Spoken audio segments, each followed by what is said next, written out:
Mengakhiri penderitaan haruslah berhenti dari semua perbuatan yang buruk. Mengapa demikian? Karena perbuatan yang buruk, kejahatan, menjadi sebab penderitaan.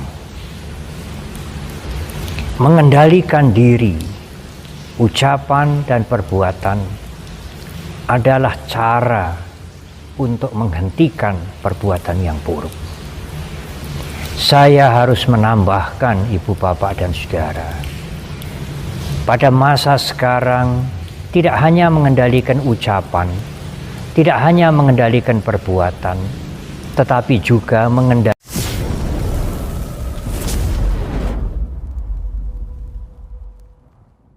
ibu, bapak dan saudara. Tetapi guru agung kita menegaskan di dalam khotbah yang pendek itu bahwa kebahagiaan yang tertinggi Paramang Sukang tidak lain adalah kebahagiaan berhentinya penderitaan. Paramang Sukang itu adalah kebebasan dari penderitaan. Selama penderitaan belum habis, selama penderitaan belum diselesaikan, maka kebahagiaan itu bukanlah kebahagiaan yang tertinggi. Paramang Sukang, kebahagiaan yang tertinggi hanyalah pada saat penderitaan itu, duka itu berakhir. Ibu, bapak dan saudara, saya akan menguraikan secara garis besar bait yang kedua dari khotbah pendek guru agung kita yang sudah saya ulangi pada awal uraian atau khotbah dhamma ini. Yang menjadi inti yang paling penting adalah bagaimana mencapai kebahagiaan yang tertinggi itu. Bagaimana mengakhiri penderitaan. Mengakhiri penderitaan haruslah berhenti dari semua perbuatan yang buruk. Mengapa demikian? Karena perbuatan yang buruk, kejahatan, menjadi sebab penderitaan. Mengendalikan diri, ucapan dan perbuatan adalah cara untuk menghentikan perbuatan yang buruk. Saya harus menambahkan ibu bapak dan saudara, pada masa sekarang tidak hanya mengendalikan ucapan, tidak hanya mengendalikan perbuatan, tetapi juga mengendalikan komentar dalam bentuk tulisan yang sering diunggah di medsos. Berhati-hatilah menulis, pikirkan dengan baik-baik, jangan sampai tulisan itu menimbulkan masalah bagi orang banyak. Apalagi kalau tulisan itu muncul dari pikiran, dari niat yang tidak dikontrol, dari pikiran, dari niat yang tidak diperiksa sebelumnya, sehingga tulisan itu menjadi tulisan yang buruk dan merugikan orang lain, membuat masalah pada masyarakat. Ibu, bapak dan saudara-saudara, paling tidak, kalau kita seandainya sulit melakukan hal-hal kebaikan, perilaku-perilaku baik yang lain, paling tidak berhenti melakukan perilaku-perilaku yang buruk. Jangan berbuat buruk adalah langkah awal untuk membebaskan, untuk terbebasnya semua makhluk dari penderitaan. Selanjutnya, Guru Agung kita menjelaskan, menganjurkan, banyaklah berbuat kebaikan. Memang ibu, bapak, dan saudara, tidak berbuat yang buruk, berhenti berbuat jahat, sudah termasuk kebaikan. Namun, ada kebaikan yang lain yang selayaknya kita lakukan. Antara lain, peduli kepada mereka yang menderita, memberikan pertolongan, memberikan bantuan kepada mereka yang memerlukan pertolongan, memerlukan bantuan. Bermeditasi untuk membuat pikiran menjadi tenang. Karena pikiran yang tidak tenang, pikiran yang keruh, pikiran yang penuh ketegangan menjadi sumber penderitaan. Ibu, bapak, dan saudara, meskipun demikian, Guru Agung tidak pernah mengajarkan kepada kita untuk meminta. Saya pun ingin menganjurkan meminta kepada ibu, bapak, dan saudara. Kalau memang tidak sangat-sangat perlu, janganlah meminta.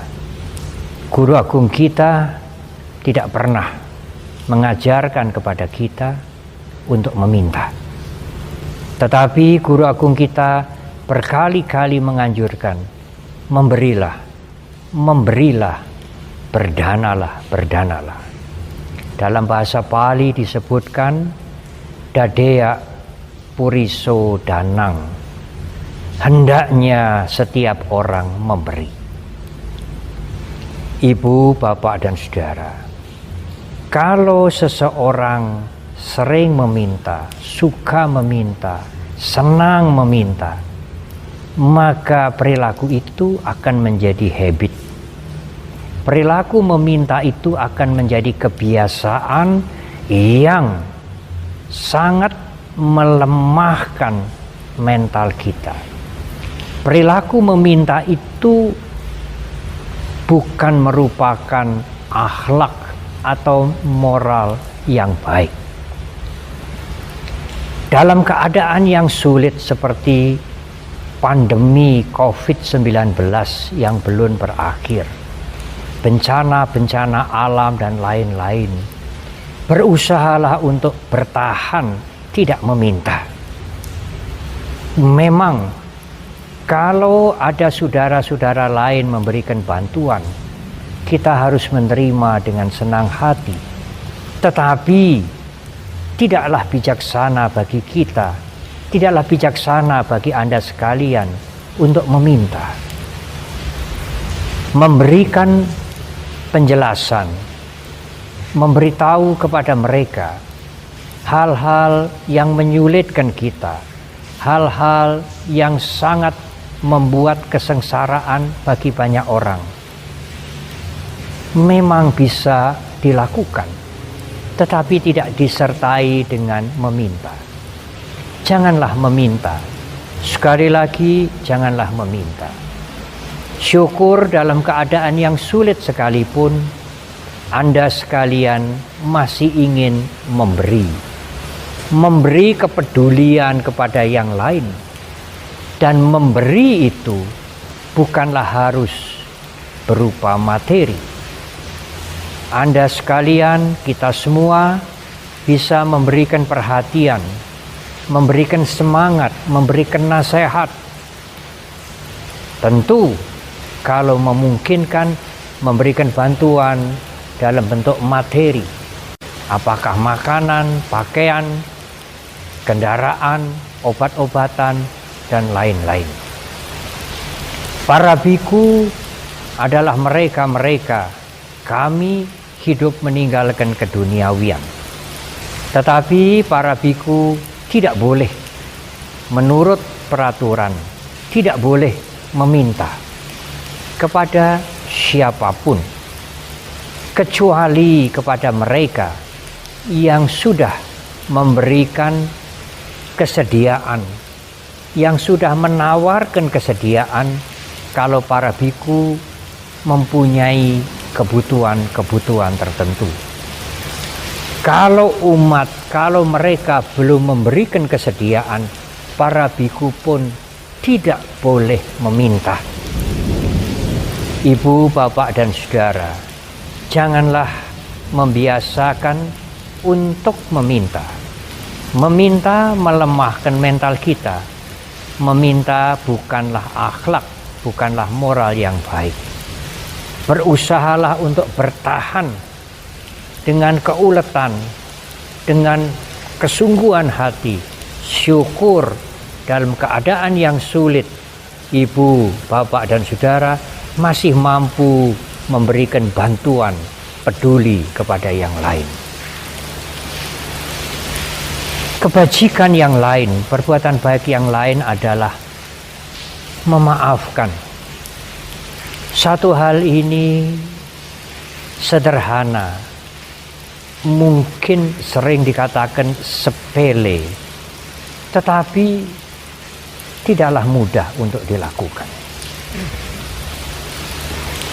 Kalau suatu saat ibu, bapak, dan saudara mendapatkan perlakuan yang tidak baik dari orang lain, apa yang harus ibu bapak lakukan? Di dalam keseharian kita sering menjumpai banyak yang sangat marah. Bahkan mereka berusaha untuk kita harus menuntut mereka secara hukum melalui jalur kepolisian dan lain-lain. Karena harga diri kita sudah direndahkan, kita sudah dihina, kita sudah dijelekkan, dan lain-lain. Ini adalah cara yang lazim di masyarakat. Tetapi cara ini tidak berguna, bahkan merugikan kemajuan batin kita. Di dalam Dhammapada, bahkan ayat yang awal, syair yang awal, syair nomor 3 dan nomor 4, secara bebas, secara garis besar, Guru Agung kita mengatakan, menjelaskan, kalau seseorang selalu berpikir dia sudah menyakiti saya, dia merampas milik saya, dia memfitnah saya, dia menjelekkan saya, maka Guru Agung kita mengatakan, selama pikiran itu masih dipelihara, masih berada pada pikiran seseorang, kebencian tidak akan berakhir. Dan selama itu pula ia membuat sumber penderitaan. Ibu, bapak, dan saudara, semua umat Buddha dari golongan manapun meyakini hukum karma. Setiap perbuatan berakibat, dan akibat itu akan datang pada diri pembuatnya sendiri. Perbuatan baik akan berbuah kebahagiaan, semua perbuatan yang buruk akan berakibat penderitaan.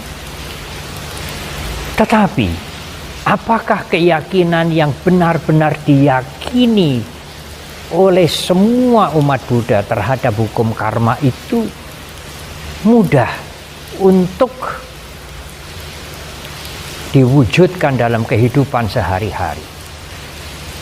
Apabila seorang umat Buddha mengalami hal-hal yang menyenangkan, kemajuan dalam kehidupannya, amat mudah ia mengatakan karma baik sedang berbuah.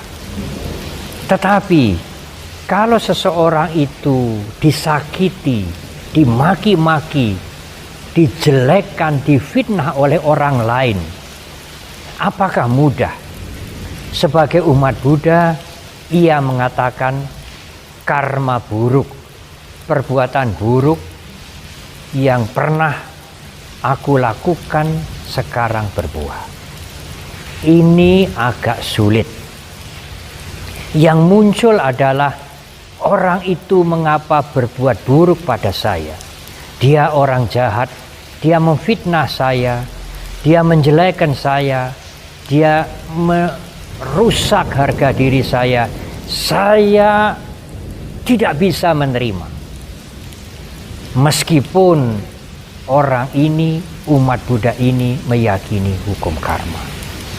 Sesungguhnya apa yang dia sedang alami, orang lain yang memperlakukan buruk kepada dia, dia sedang memetik akibat perbuatan buruknya sendiri. Oleh karena itu, maafkan dia. Terimalah akibat perbuatan buruk itu dengan kesadaran, dengan keyakinan terhadap hukum karma. Dengan demikian, Anda sekalian akan menghentikan kebencian, dan menghentikan kebencian itu mengurangi penderitaan. Memang sering seseorang tidak berhenti sampai di situ saja. Kemudian dia bertanya, kalau kami tidak melaporkan dia, tidak menuntut dia pada polisi, Bante, kalau kami tidak melawan dia, apakah kami tidak membiarkan dia melakukan kejahatan?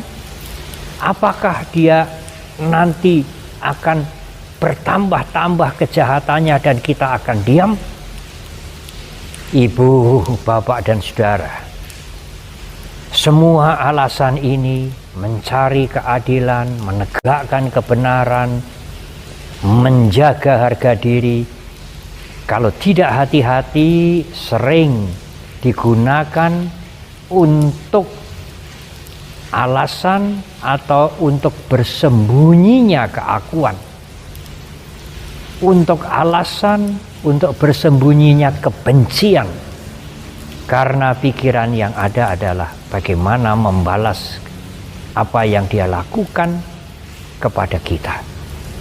Oleh karena itu, sekali lagi, terimalah semua perlakuan yang buruk itu dengan pengertian hukum karma, dengan kesadaran dan memaafkan. Apakah memaafkan bisa mengubah orang lain? Tentu belum pasti. Memaafkan belum pasti mengubah orang lain. Tetapi memaafkan itu, meskipun tidak diucapkan secara lisan, membebaskan kita dari kebencian. Dan membebaskan kita dari kebencian itulah salah satu jalan untuk mencapai kebahagiaan. Ibu, bapak, dan saudara, memaafkan termasuk perbuatan yang baik. Hentikan semua perbuatan yang buruk. Sabab papasa akaranang. Berbuat kebaikan sebanyak mungkin. Menambah perbuatan-perbuatan yang baik. Kusalasu pasampada. Tetapi ibu, bapak, dan saudara, ada satu hal yang sama sekali tidak boleh dilupakan. Berhenti berbuat buruk, banyak melakukan kebaikan, tidaklah cukup. Ada jenis penderitaan yang masih harus kita atasi. Apakah itu? Pada saat kita sulit menerima perubahan. Pada masa pandemi COVID-19 ini, kita menyaksikan atau mungkin di antara kita juga mengalami perubahan-perubahan yang sangat radikal, yang sangat drastis. Apakah kesehatan? Bahkan mungkin di antara kita ada saudara kita, handetolan kita yang tiba-tiba meninggal dunia, dan perubahan-perubahan yang lain. Siap menerima perubahan adalah jalan yang tidak boleh, cara yang sama sekali tidak boleh dilupakan. Karena sulit menerima perubahan, sekalipun sudah banyak melakukan kebaikan dan berhenti berbuat buruk, juga menjadi sebab penderitaan. Oleh karena itu, Sacita Pariyodhapanang, bersihkan pikiran kita sendiri dengan melatih kesadaran.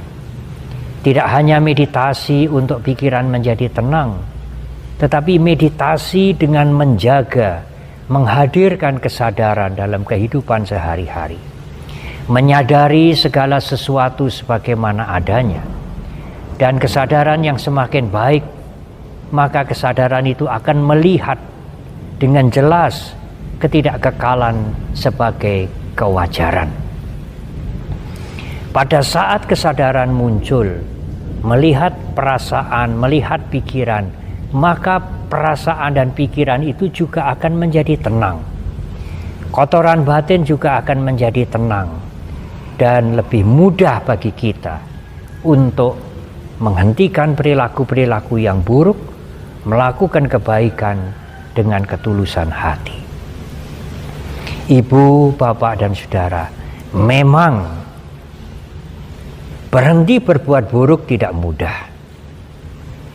Melakukan kebaikan juga bukan sesuatu yang mudah.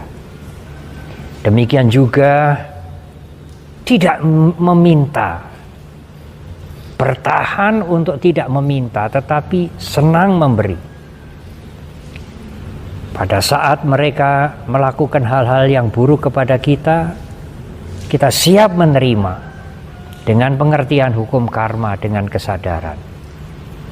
Tidak mudah.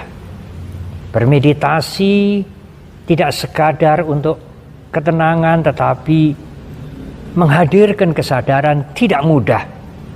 Oleh karena itu, di awal khotbah yang pendek ini, Guru Agung kita memulai dengan Kanti Paramang Tapo Titika. Kesabaran. Kesabaran kuncinya. Kesabaran dan keuletan yang terus-menerus. Tidak mudah untuk mundur. Tidak mudah untuk menyerah. Tidak mudah mundur, tidak mudah menyerah. Untuk menghentikan kejahatan, menambah kebaikan, tidak mudah meminta, bisa memaafkan, dan melatih kesadaran. Memang tidak mudah. Tetapi dengan kesabaran, dengan keuletan, kita harus bertahan. Tanpa itu, tidak mungkin kita akan mencapai kebahagiaan. Tidak mungkin kualitas batin kita akan naik. Tidak mungkin kita akan bebas dari penderitaan. Tetapi dengan keuletan, dengan kesabaran, dengan ketulusan hati, dengan pengertian yang benar, kita akan berjuang terus. Meningkatkan kualitas batin kita, mengurangi kotoran-kotoran batin, keserakahan, kebencian, siap menerima perubahan untuk membebaskan pikiran ini dari semua sumber penderitaan. Kita akan maju hingga akhirnya mencapai tujuan tertinggi. Paramang Sukhang, kebahagiaan yang tertinggi, tidak lain adalah berhentinya penderitaan. Semoga semua makhluk berbahagia.